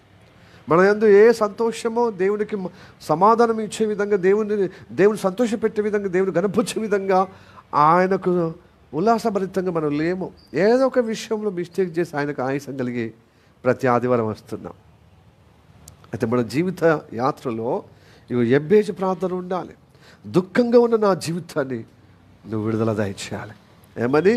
నా హృదయం అనగా నా భూమి విశాలపరచుము. సరిహద్దులు విశాలపరచు అంటే నా హృదయాన్ని విశాలపరచుము.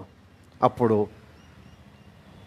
సంకుచితంగా ఇరుకుగా ఉన్నా నేను ఇయ్యగలుగుతాను. అదే నీ హృదయం ఇరుగ్గా ఉండి ఎంత విశాలంగా కూడా పడిపోతాం ఏదో ఒకటి తట్టుకొని. ఎందుకంటే ఈ విశాలమైన ద్వారమున్న ఈ లోకముందే సమస్యలతో ముడిపడి ఉన్నది. నువ్వు ప్రయాణం చేయలేవు. కాబట్టి విశాలంగా ఉండాలి హృదయం. అందుకోసం ప్రార్థన చేయాలి. దేవా, నేను నిశ్చయంగా ఆశీర్వదించుము, నా సరిహద్దులు విశాలపరచుము, నీ చెయ్యి నాకు తోడుగా దయచేయము.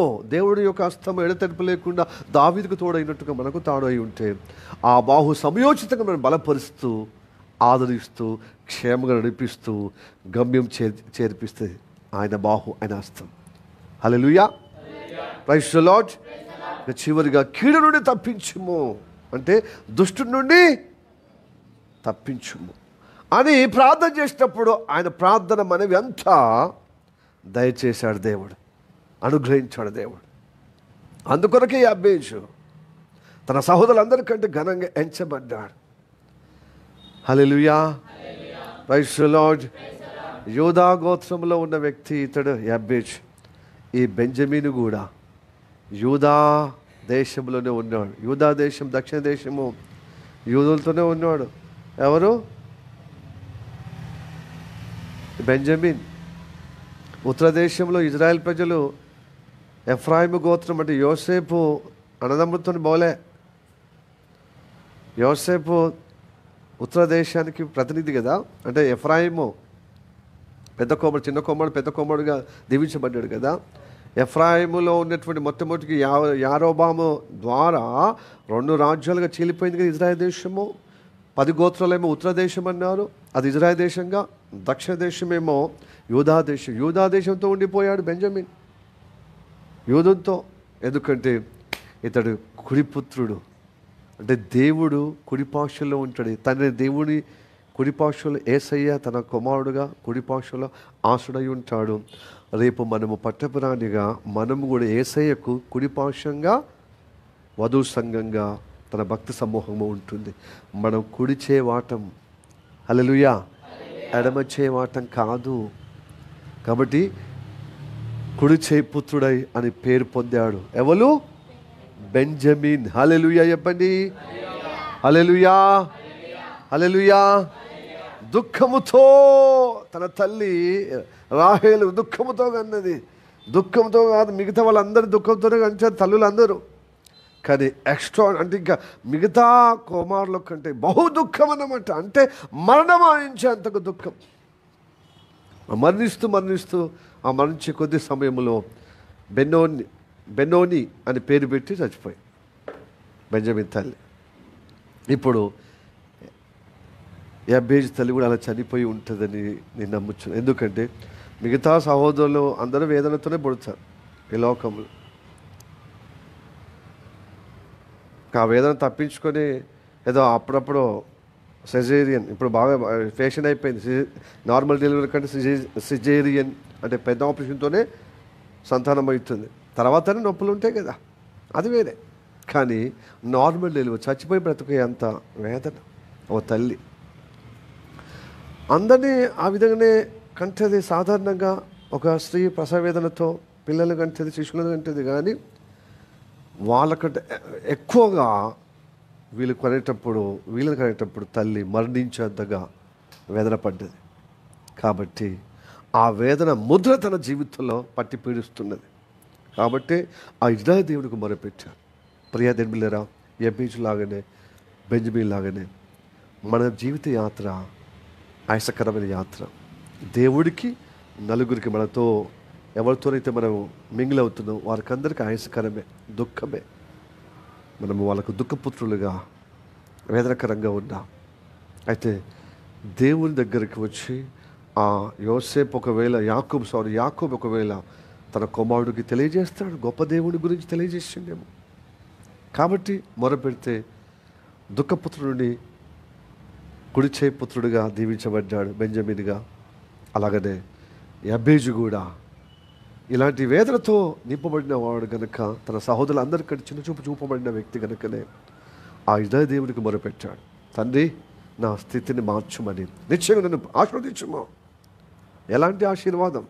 నా సరిహద్దులు విశాలపరచుము, నీ కుడి చేయి లేక నీ చెయ్యి నాకు తోడుగా దయచేయము, కీడు నుండి నన్ను తప్పించుమని ప్రార్థించినప్పుడు దేవుడు మనవి విన్ని దయచేశాను.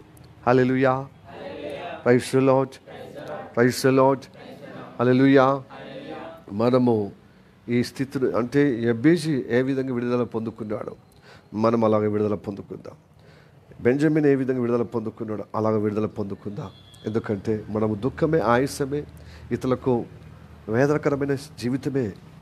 అయితే మనం ప్రార్థన చేసినప్పుడు దేవుడి నుండి ఆ వేదనకరమైన స్థితిని మనము విడుదల పొందుకుంటాం. అలాగనే మనుషుల మధ్య నుండి మనం ఘనంగా ఎంచబడతాం. ఈ యాబేజు సహోదరులందరికంటే ఘనంగా ఎంచబడ్డాడు. ఎందుకంటే అతని ప్రార్థన బట్టి, అతని భక్తిని బట్టి, అతని సమర్పణ బట్టి దేవుణ్ణి అలాగ సేవించాడు. కానీ మనం ఊరికి వస్తున్నాం, పోతున్నాం, ఏం మార్పు లేదు మన జీవితంలో. వారం వాక్యం చదివి వాక్యానుగుణంగా మన జీవితం మలుచుకునే విధంగా లేకపోతే కట్టబడే విధంగా ప్రార్థన లేదు. ఏమైనా మన అవసరతలు భౌతికమైన material blessings only we're expecting from the god. We're praying for the material things only, but not rather spiritual things we not getting from the God కదా. మళ్ళీ దేవుడు రాకడలో మనం ఉన్నాము అంతే దినాల్లో అని చెప్పి ఈ రాత్రి వేస్తాడు, రేపు వస్తాడు. ఎట్లా వస్తాడు? నీలో మార్పు పరివర్తన చెందింది. హల్లెలూయా. ఈ ఆయాసకరంగానే ఎత్తబడతామా? ఈ దుఃఖకరంగానే ఎత్తబడతామా? ఈ వేదనకరంగా ఎత్తబడతామా? మనలో మార్పు లేకుండా, ఓ విశాల హృదయం లేదు, నా దేవుడు నాకు తోడై ఉండాలి, నన్ను గమ్యస్థానం చేరే విధంగా, తర్వాత కీడు నుండి తప్పించబడే విధంగా. కీడు అంటే ఏంటిది? దుష్టు నుండి కాపాడబడాలి కదా మనం. వాడు ఏం చేస్తున్నాడు? దుష్టుడు ఈ లోక ఆశలు పెట్టి ఇచ్చలు మనల్ని ప్రేరేపించి ఈ ఆత్మీయంగా శూన్యంగా బ్రతకటకు ఏం చేస్తున్నాడు? భౌతికంగా సౌమృద్ధి చేసి వీటి కోసం ప్రార్థన చేయి, అంతే. వీటి కోసం ప్రార్థన చేయి, వీటి కోసం సహవాసం వెళ్ళు, వీటి కోసమే జీవించు అని మనల్ని ఏం చేస్తున్నాడు? లోకంలో వాళ్ళని బుజ్జగించినట్టుగా మనల్ని మత్తుగా చేస్తున్నాడు. కాబట్టి ఎవరు వాక్యం చదువుతలేం, వాక్యం వింటలేము. వాక్యం వినేటప్పుడు నిద్ర వస్తుంది, వాక్యం చదివేటప్పుడు మనకు నిద్ర వస్తుంది. వాక్య ధ్యానం అసలుగా లేదు, ఇక వినడమే లేదు అంటే ఇక ధ్యానం ఏదో చేస్తాం.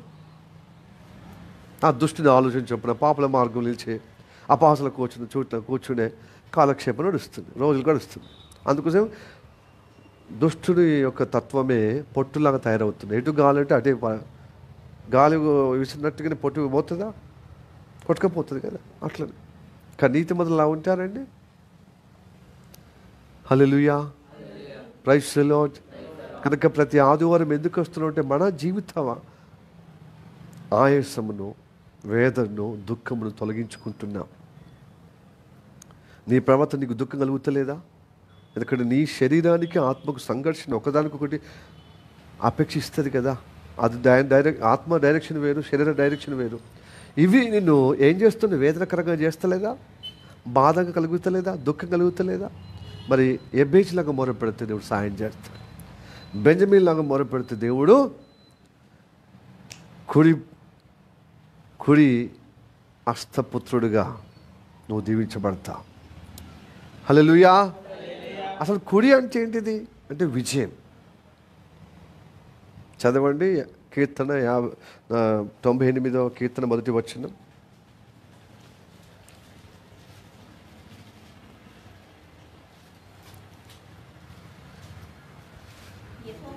యెహోవా ఆశ్చర్యకార్యము చేసి ఉన్నాడు. ఆయన గూర్చి ఆ కొత్త కీర్తన పాడుడి. ఆయన దక్షిణ హస్తము, ఆయన పరిశుద్ధ బాహుకు ఆయన విజయము కలుగజేసి ఉన్నది. హల్లెలూయా, ప్రైజ్ ది లార్డ్. హల్లెలూయా. ఏంది నీ కుడి చేయి అని కనబడలేదు, దక్షిణాస్తం అంటున్నాడు, నీ బాహుబలం అంటున్నాడు. అంతేనా? విజయం కలగజేస్తా అని చెప్పి ఉన్నది, నీ పరిశుద్ధ బాహు అని చెప్పి ఉన్నది. అన్ని అబద్ధాలు చెప్పేటోడా? మమ్మల్ని బూటకం చేస్తావేంది? మేము కూడా చదువుకున్నాం, మాకు కూడా వాక్యం తెలుసు, మేము కూడా విశ్వాసులు. ఇలా కుడి చేయి కనబడలేదు. దక్షిణాస్తం అంటే ఏంటి చెప్పండి? కుడి చేయండి. మీరు సూర్యుని వైపున మీరు అపోజిట్గా అభిముఖంగా మీరు చేతులు చాచి చూడండి. నీ కుడి చేయడం వస్తే దక్షిణ దిక్కు వస్తుంది. నీ కుడి చేయడం వస్తుంది. దిక్కులు కొలుస్తాం కదా. తూర్పు వైపున మన సూర్యుని వైపున మనము చేతులు అంటే అభిముఖంగా మనం చేతులు పెడితే సౌత్ సైడ్ మన కుడి చేయబోతుంది, ఎడమ చేయి నార్త్ సైడ్ పోతుంది. అప్పుడు దిక్కులు అంటే ముందట తూర్పు, వెనక ఏమో పడమర, ఎడమ వైపునేమో ఉత్తర, కుడి వైపునేమో దక్షిణ. అందుకు దక్షిణాస్తం అన్నారు. దక్షిణాస్తం అంటే ఏం చెప్పండి? ఇప్పుడు చెప్పండి. కుడి చేయి. ఈ కుడి చేయి బాహుబలం. అంటే ఏంటిది బాహుబలం అంటే? పరిశుద్ధ బాహు. ఈ పరిశుద్ధ బాహువే మనకు విజయము. అందుకోసం మనము కుడి వైపున ఉండాలి. ఎడవైపున ఉండాలి. హల్లెలూయా. ఎడమ వైపున మేకలు ఉంటాయి, కుడి వైపున ఏముంటాయి? గొర్రెలు ఉంటాయి. గొర్రెనా మేకనా? గొర్రె అని మనకు అంటున్నాం, కానీ మన నడవడి నిరూపిస్తుంది. హల్లెలూయా. నోటికేంది తలపాతాలమా ఏదైనా చెప్పచ్చు కదా సహోదరి, ఏదైనా చెప్పచ్చు. నేను మంచోడిని అంటాను. మంచోడి అంటే మాత్రం నా మంచి మాటలు, మంచి క్రియలు, మంచి నడవడి, సంయోషిత నిర్ణయాలు, పద్ధతులు ఉంటేనే కదా నేను మంచోడిని అవుతాను. నేను డిక్లరేషన్ నేను మంచోడి అంటే మంచోడిని అయిపోతాను. ఊగుంది సంచోడ, అంతే కదా. నీ మాటలేమో మంచోడిగా ఉన్నాయి, కానీ క్రియలు మాత్రం చెడ్డగా ఉన్నాయి. నువ్వు మంచోడివా? నువ్వు పెద్ద సంచోడివి కదా ఈశ్వర్, కదా కదా. మనం డిక్లరేషన్ చేసుకుంటే ఎట్లయినా చేసుకుంటాం, కానీ మన క్రియలు బట్టి నీకు ఫలితం వస్తుంది. మన జీవితం రిఫ్లెక్ట్ కొడుతుంది. According to deeds only it will declare your good or bad. Yes కదా. నువ్వు మంచోడివా చెడ్డోడివా అనేది నీ క్రియలు నీకు రుజువు చేపిస్తుంది. హల్లెలూయా. మంచిగా ఉండాలని కోరికను చాతనవుతలే. అందుకోసం దేవుని దగ్గరికి వస్తున్నాం. తండ్రి, నాకు ఇలాంటి ఆశీర్వాదం నాకు దయచేయి. కానీ కనుక కుడి హస్తము అనే పుత్రుడని ఎవరికి వచ్చింది పేరు? బెంజమిన్. హల్లెలూయా. తల్లి కన్నటప్పుడే దుఃఖపుత్రుడే, కానీ దేవుడికి ప్రార్థన చేసి గొప్పగా దేవుడు సహాయం అంటే ప్రార్థన చేసి మొరపెట్టినప్పుడు దేవుడు సహాయం చేశాడు. అందుకోసమే యూదాలో పెట్టాడు. ఎవరిని పెట్టాడు? యూదా దేశంలో. అంటే ఇప్పుడు కుడి దిక్కున్నాడా, ఎడమ దిక్కున్నట? ఎడమ దిక్కున్న వాళ్ళు ఇజ్రాయెల్ ప్రజలు, ఆ లోకలు కలిసిపోయారు. వాళ్ళే సమరీయులు. వాళ్ళే కాలక్రమే ఏమైపోయారు? సమరీయులు అయిపోయారు, సోమరోళ్ళు అయిపోయారు. ఒకప్పుడు సోమరోనే, ఇప్పుడు కొత్త నిబంధనలు ఏమంటున్నాం? సమరీయులు అంటున్నాం కదా. ఇజ్రాయెల్ రాజధాని సోమరోను కదా, అంటే సమరీయులందరూ లోకల్లో కలిసిపోయారు. ఎడమ చేయి ఉన్న వాళ్ళు కలిసిపోతారండి. మనం ఎడమ చేయి చేసినట్టుగా జీవించొద్దు. కుడి చేయి వాటకముగా, కుడి చేయి దిక్కుగా ఉన్న పుత్రులుగా మనం ఉండాలి. బెంజమిన్గా దీవించబడాలి. హెబేజు మొరపెట్టినట్టుగా మనం మొరపెడదాం. రండి. ఎవరైతే ఈ వారములో నిజంగా నేను వేదనకరమైన కుమారుడిని, వేదనకరమైన పుత్రికనే, ఎందుకంటే దేవునికి నేను ఆయాసంగా ఉన్నాను, నేను దేవుని చేత దీవించబడాలంటే తండ్రి నా జీవితము, నా సరిహద్దు విశాలపరచుము, నీ చేయి నాకు తోడుగా దయచేయము, కీడు నుండి నన్ను తప్పించుము, దుష్టుని నన్ను తప్పించుము, చెడ్డకాలం నుండి తప్పించుము, నన్ను కడుగు నీ బలియాగం ద్వారా. నీ బలియాగం ద్వారా నేను ఉడవబడుతున్నాను. అయితే నా స్వభావము మార్పు లేకుండా పోతుంది. ప్రతి ఆదివారం వస్తున్నాను మార్పు లేకుండా. ప్రియమైన మార్చుకునే జీవితం మన జీవితం. నీలో పరిపూర్ణత చూస్తున్నాడు. మీలో ఆశ ఉన్నప్పుడు ఆ ఆశను నీ జీవిత మరి కార్యరూపం దాల్చే విధంగా దేవుడు సహాయం చేస్తాడు. నువ్వు కోరుకున్నది, నువ్వు మొరపెట్టింది నిజంగా నన్ను దీవించాలి, నన్ను నిశ్చయంగా నన్ను దీవించాలన్నాడు. లేకపోతే మీద దీవించమన్నాడా? నిశ్చయముగా. అందుకోసం ఈ మూడు నిశ్చయంగా దీవెన అంటే ఆశీర్వాదం అంటే ఏంటిది?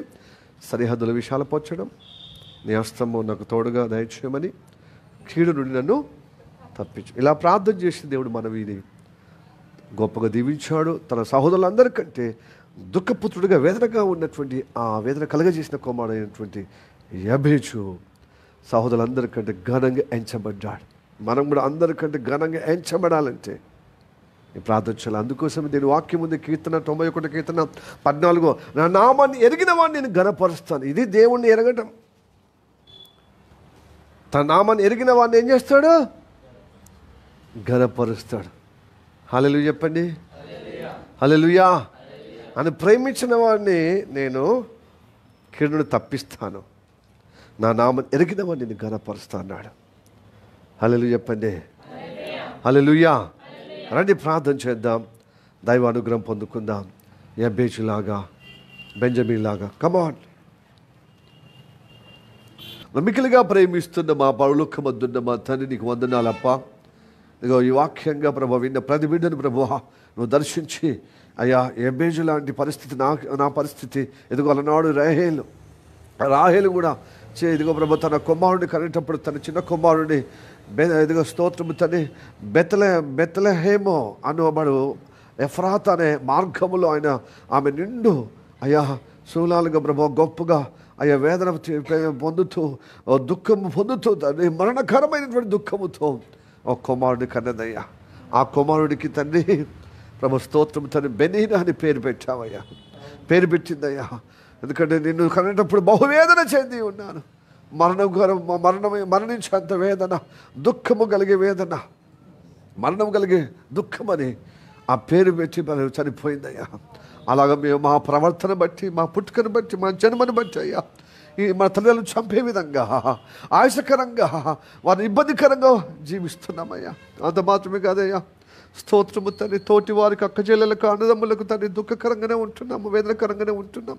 భార్య పిల్లలకు తండ్రి, భర్త పిల్లలకు తండ్రి, కుటుంబ సభ్యులకు తండ్రి, సమాజానికి ఇదిగో ప్రభు వేదన బాధ కలిగే విధంగా తండ్రి యబ్బేజు ప్రార్థన మా ప్రార్థనగా నిశ్చయంగా మమ్మల్ని ఆస్వాదించే విధంగా మొరపెట్టే భాగ్యము ఈ సమయంలో మాకు ఇష్టలకే వందనాలు తండ్రి. అయ్యా ఎలాగ ప్రభు దీవించావో ఇదిగో ప్రభు యబ్బేజును, అలానే ప్రభు స్తోత్రము తండ్రి బెంజమిన్ను అలా నన్ను దీవించుము తండ్రి. ప్లీజ్ గాడ్ ప్రభు నా జీవితాన్ని విశాలపరచుము. నీ హస్తము, నీ దక్షిణ హస్తము, నీ చేయి నాకు తోడుగా ఉండ దయచేయము అయ్యా. ప్లీజ్ గాడ్, కీడు నుండి దుష్టు నుండి నిన్ను కాపాడము, శోధన నుండి నిన్ను కాపాడమయ్యా, తప్పించమయ్యా. తండ్రి, ఇతరుల అపరాధాలు క్షమించినట్లుగా నన్ను క్షమించు, నన్ను నా అపరాధాలు క్షమించము. ఇతరుల రుణస్తులను క్షమించినట్లుగా నా రుణంను క్షమించమయ్యా. ప్లీజ్ గాడ్, ఇతరులు క్షమిస్తే నన్ను క్షమిస్తావయ్యా. అలాంటి ఉదార స్వభావం నాకు దయచేయమయ్యా. అలాంటి విశాల హృదయం నాకు దయచేయమయ్యా. ప్రభువా, స్తోత్రము తండ్రి. గంభీరంగా బ్రతకటానికి ప్రభువా, నా సంకుచితమైన స్వభావం నుంచి విడిపించమయ్యా. దుఃఖకరమైన, వేదనకరమైన నా పరిస్థితిని మార్చుము తండ్రి. ప్రభువా అయ్యా, కుడిచే పుత్రుడిగా అనగా విజయం కలిగిన కుమారులుగా, ఇదిగో ప్రభు, తోటి వారి మధ్యలో తను ఘనంగా ఎంచబడిన ఇదిగో ప్రభు భక్తులుగా మనం దీవించమయ్యా, మనం దీవించము తండ్రి. ప్లీజ్ గాడ్, దుఃఖము నుండి కాపాడము తండ్రి, వేదన నుండి విడిపించమయ్యా. నీకు పలుమార్లు అనేక సార్లు వేదనకరంగా, ఆశకరంగా బ్రతుకుతున్నానయ్యా. నీకు బాధ కలిగే విధంగా, నీకు దుఃఖం కలిగే విధంగా నన్ను కాపాడము తండ్రి. నన్ను క్షమించమయ్యా. ఈ వారములో ఉన్న నా భక్తిని బట్టి నన్ను క్షమించుము, నా అవిధేయతను బట్టి క్షమించుము. వాక్యం చదవలేని, పఠించలేని, ధ్యానించలేని, ప్రార్థించలేని, ఇది మేలని తెలిసి కూడా అయ్యా చేయకుండా ఉన్నది, అది పాపం అంటున్నావయ్యా. అలాంటి పాపములో కొల్లలుగా నా జీవితం జరిగినాయి, నన్ను క్షమించమని. అయ్యా, ఎంతమంది అయితే ప్రభా నీ సేవకుడితో కలిసి ప్రార్థన చేస్తున్నారు, అందరినీ నీ బలియాగం ద్వారా క్షమించమని ప్రార్థన చేస్తున్నాం. నిజంగా యథార్థంగా ప్రార్థన చేసిన వారికి వేదార్థం క్షమిస్తావయ్యా. నిజంగా పశ్చాత్తాపంతో ప్రార్థన మొరపెడితే నువ్వు ప్రభా, నువ్వు కటాక్షిస్తావయ్యా, నువ్వు కనికరిస్తావయ్యా, నువ్వు దయ చూపిస్తావయ్యా. అందుకు ప్రభు, హెబేజు యొక్క ప్రార్థన మనవిని నువ్వు ఎలాగ ఆలకించి దయచేసి ఉన్నావో, మమ్మల్ని ఆలకించి మా ప్రార్థన, మా మొర మాకు ప్రసాదించుమయ్యా. అయ్యా, మేము కోరినది ప్రసాదించు. హెబేజు కోరిన విధంగా ప్రార్థన చేసిన వారందరి ప్రార్థనకు జవాబుగా అనుగ్రహించమని ప్రార్థన చేస్తున్నాను. ప్రభు, మా శరీరం, ప్రాణమాత్మనికి అప్పచెప్తున్నాను. ఈ లైవ్ ద్వారా చూస్తున్నటువంటి హైదరాబాద్లో, వరంగల్లో, ఇదిగో స్థానికంగా కూడుతున్నటువంటి అయ్యా నీ బిడ్డలు కూడా, చిన్న మందగా కూడుతున్నటువంటి బిడ్డలు కూడా నీ కటాక్షిస్తామని నమ్ముచున్నా. ముందున్న సమయంలో తండ్రి ప్రభు బల్ల కార్యక్రమంలో సరైన రీతిగా ప్రభు ఘనంగా ప్రభు అయ్యా దీవించబడే విధంగా దానిలో సరైన రీతిగా యోగ్యులుగా తీసుకున్నట్టు కృప చూపెట్టు. ఏ ఒక్కరు కూడా ప్రభు స్తోత్రం తండ్రి అయోగ్యంగా తీసుకోకుండా అపరాధంలో, దుఃఖకరము, ఆయాసకరము, ప్రతి విధమైన వేదన స్థితి నుండి విడుదల పొందుకొని పశ్చాత్తాపంతో పాలు పొందేటకు కృప చూపెట్టమని, అందుకు మా శరీరము, ప్రాణమాత్మనికి అప్పచెబుతూ నా ప్రభువైన యేసు నామములో ప్రార్థించి అడిగి వేడుకుంటున్నాము పరమ తండ్రి. ఆమేన్, ఆమేన్, ఆమేన్. May the God bless you, praise the Lord.